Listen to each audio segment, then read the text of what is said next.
You're watching your local election headquarters. An ABC4 News Town Hall special. America in crisis. A positive path forward. Primary election day is next Tuesday, and the big race is the Republican primary for governor. Whoever wins will be the heavy favorite moving into November. We do conclude with Senator Mike Lee and getting his thoughts on this race. Senator, you broke tradition and came out and endorsed someone in this race, that being John Huntsman Jr. I'm sure our viewers have probably seen the commercial. Why did you decide to do that? Look, for the same reason that if you were assembling a basketball team and you had the chance to select Michael Jordan at the peak of his career as part of your team, you would do it. John Huntsman is a virtuoso of statesmanship. He's someone with a proven track record. He's someone who, having been around the world and served as the U.S. ambassador to China and Russia in the last decade alone, has seen the bad things that happen as a result of the excessive use of government force. As a result of these and other experiences he's had, he knows better than anyone I can imagine how best we could position Utah to take its rightful place in the world economy over the next decade. He's the man to do it. You somewhat unwittingly got dragged into this race. I wanted to get your thoughts on that. Governor Herbert met with Thomas Wright, one of the other candidates in the race, asked him to get out of the race and implied support down the road for potentially a matchup against you. What are your thoughts on that? Yeah, you know, Glenn, I've found this a little perplexing. I've long considered Gary Herbert a friend, and I've still never had an adequate explanation provided to me as to what my race in 2022 has to do with the gubernatorial race in 2020. But even more surprising, Glenn, I'm surprised that I haven't gotten a phone call from Governor Herbert explaining what actually happened in the call. I would like to know.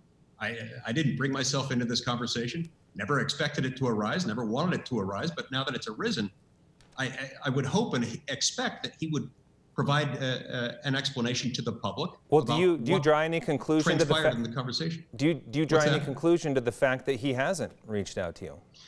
It makes me wonder why. And it also makes me wonder why I haven't seen Spencer Cox publicly disassociating himself from any such conversation or publicly decrying the fact that it happened, if in fact it happened. So I would like to know what happened in the conversation. I'm surprised that I don't know. I'm even more surprised that Spencer Cox hasn't publicly condemned that type of heavy-handed behavior. In Utah, it's illegal to ask someone to get out of a race and promise them something down the road. The governor has been emphatic in saying he did not do anything illegal. Do you think he did? I don't have any basis upon which to speculate about what may have happened when I know nothing about the conversation. So I'm not going to try to offer speculation about what legal implications it might have when I know nothing about the conversation. And here again, I would like to hear from the governor on it. And I think the people of Utah deserve to hear both from Governor Herbert and from Lieutenant Governor Cox about who knew what, when they knew it, and whether Spencer Cox would support this kind of heavy-handed tactic. Thomas Wright, when asked about it, said he felt it was inappropriate and something he would not do if he were governor. Do you believe it's inappropriate? I would like to refer that question to Governor Herbert.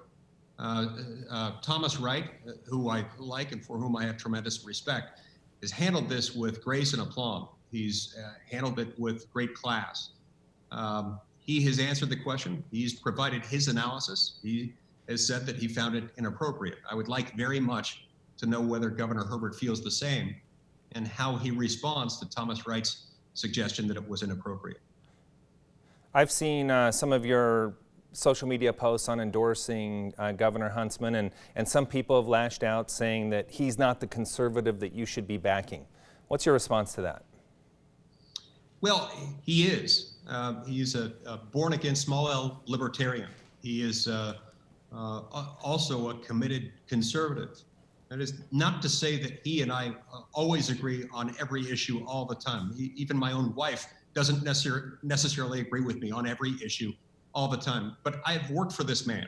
I've regarded him as a friend, as a mentor, and he's been my boss. I was his general counsel during his first term of office.